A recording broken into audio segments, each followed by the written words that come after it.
나 표현하리라.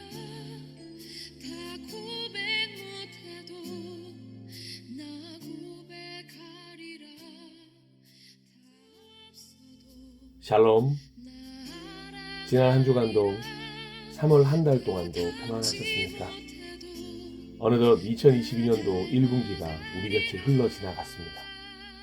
막상 겪을 때는 모르지만 돌아보니 주님의 손길이 안 미친 곳이 하나 없음을 인정하게 됩니다.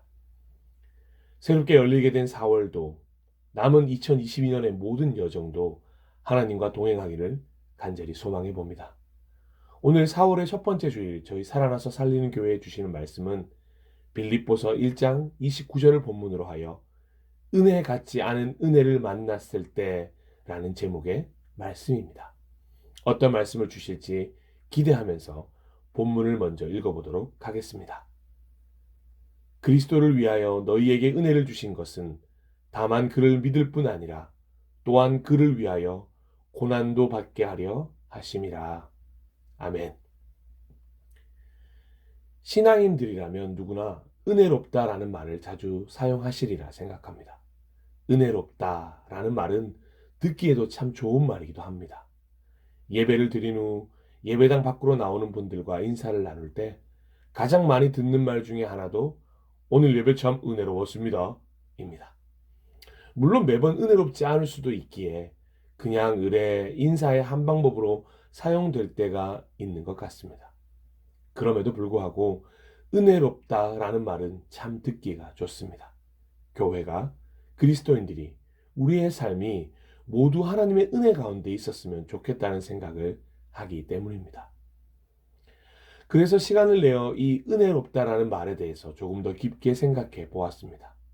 그리고 직접 성도님들과 함께 이 은혜롭다라는 것에 대한 이야기를 나누게 되었습니다.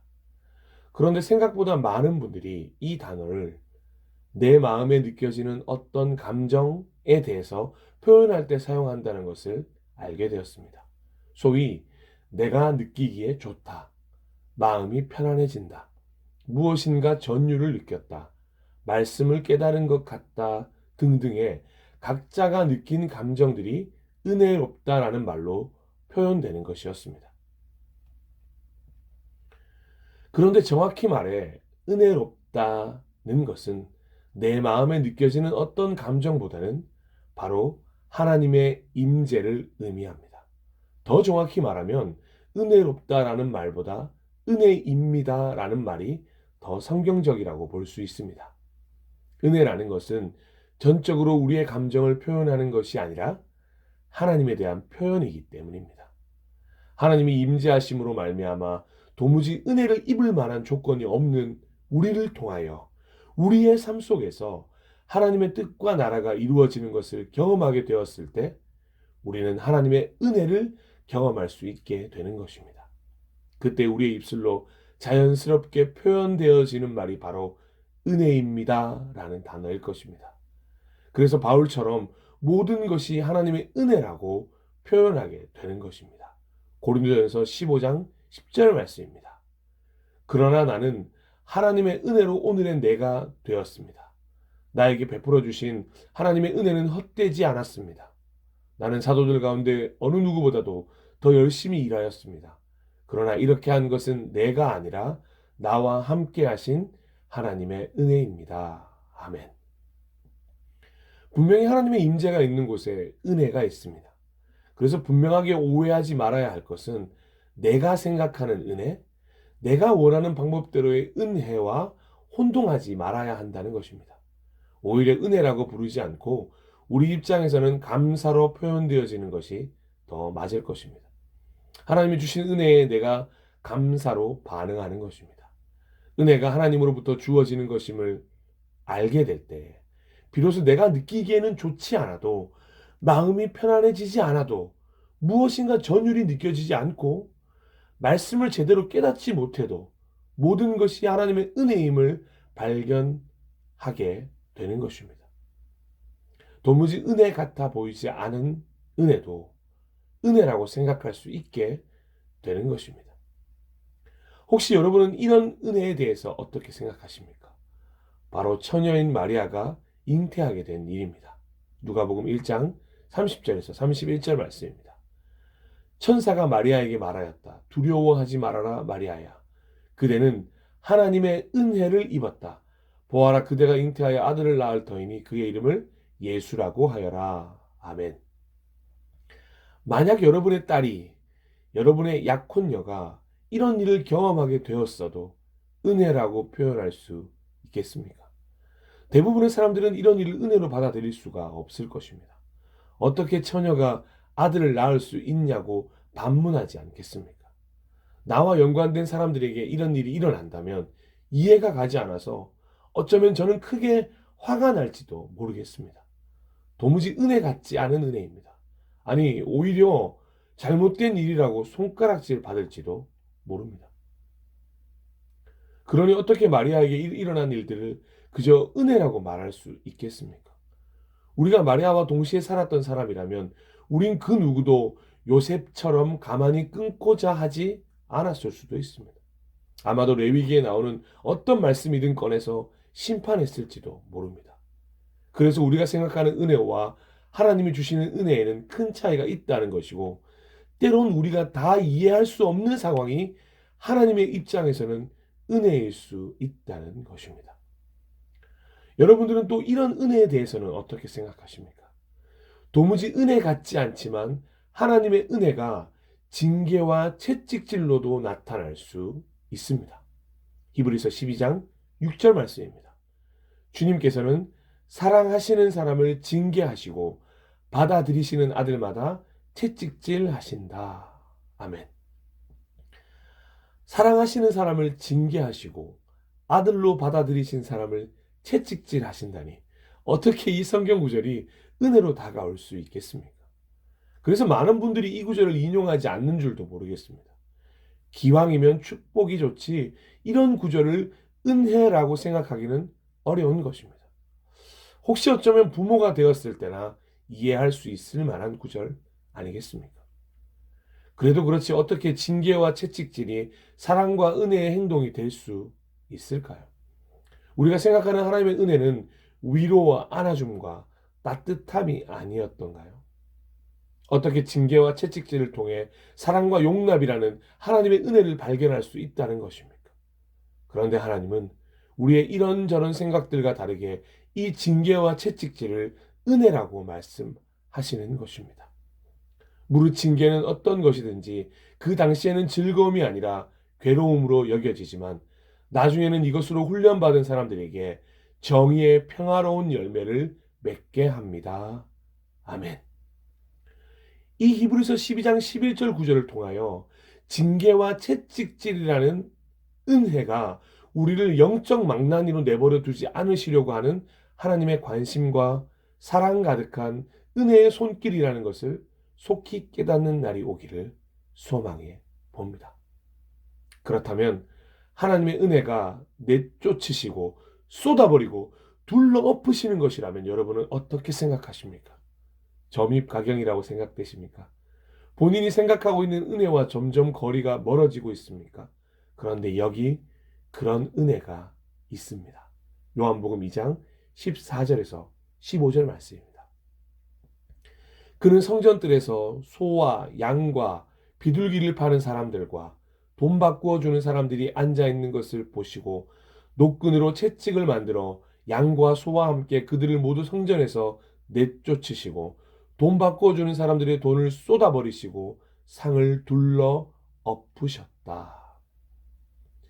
우리는 예수님의 행동에 대한 결과에만 정신이 팔린 나머지 예수님이 왜 이 행동을 하고 계신지, 왜 이렇게 하셨어야 하는지 그 원인에 대해서 관심을 두지 않고 잘 생각하지 못합니다.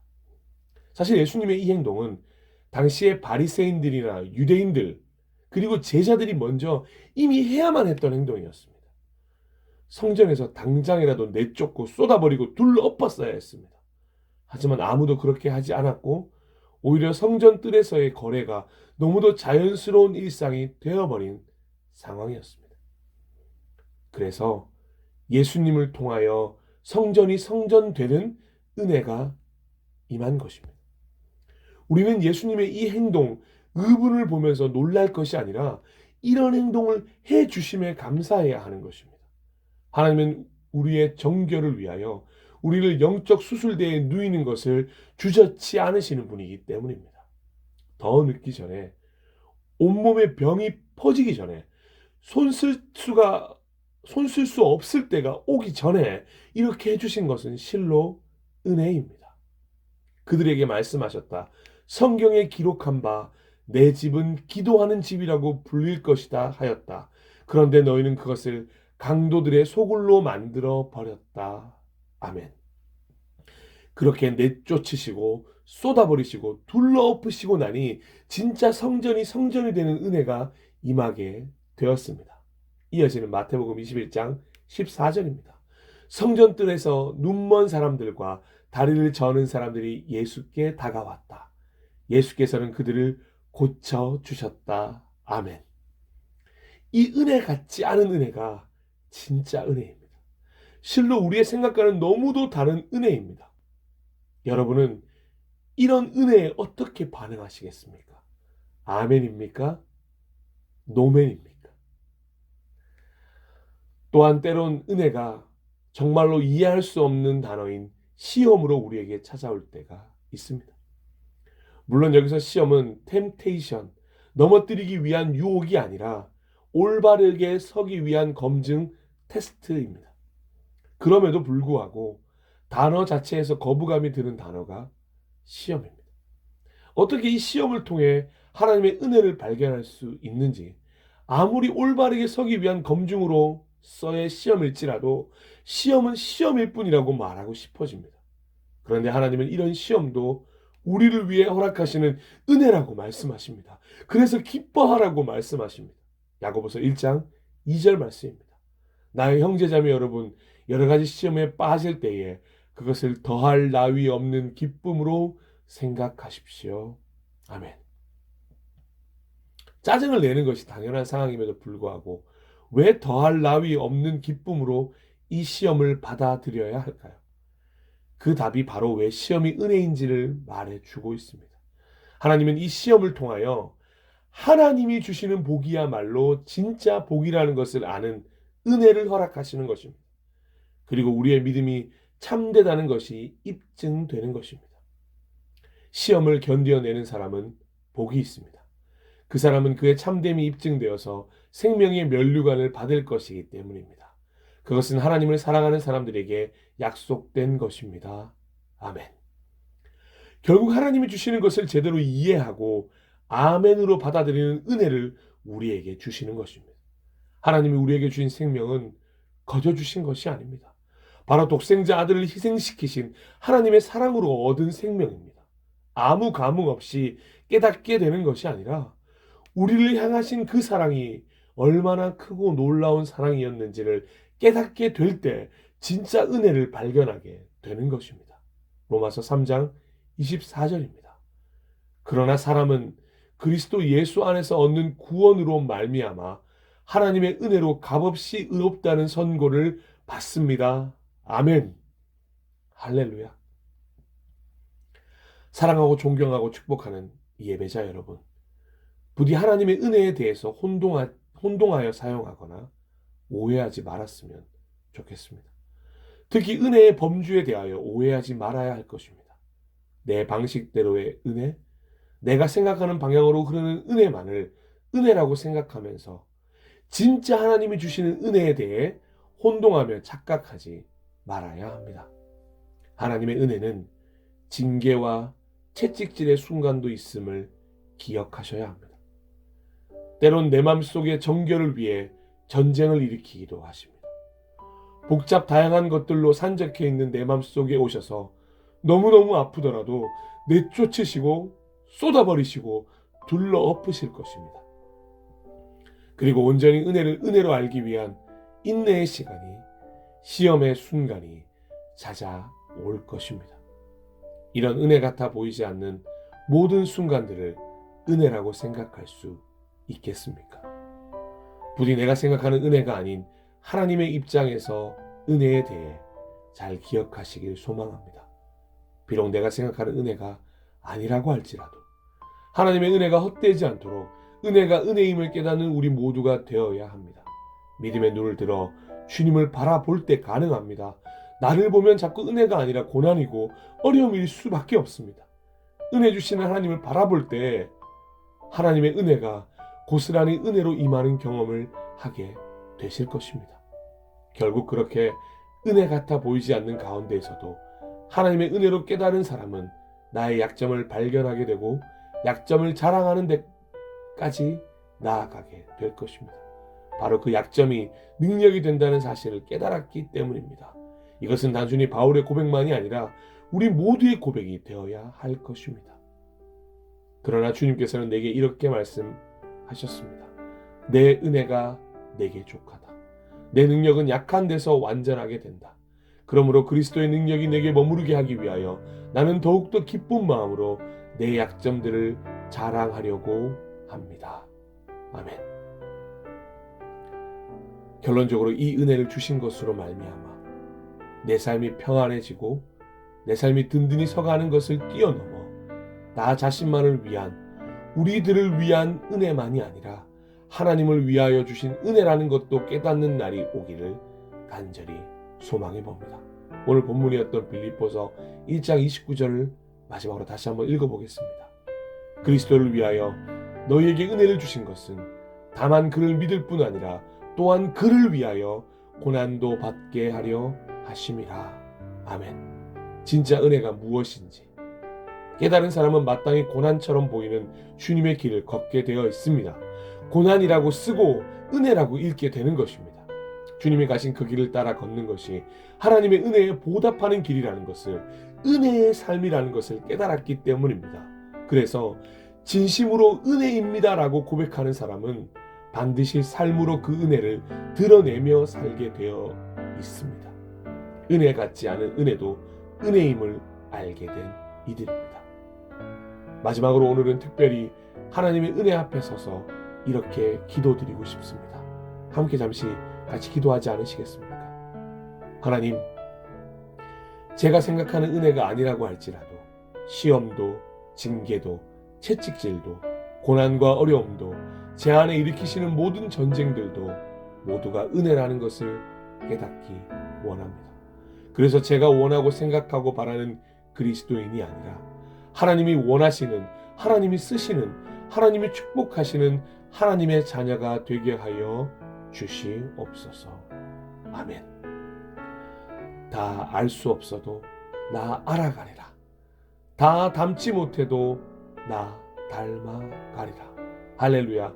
하나님의 은혜를 오해하지 맙시다. 오해 없이 걸어갈 믿음의 여정 위에 하나님의 은혜가 가득하시길 다시 한번 마음 다해 축복합니다.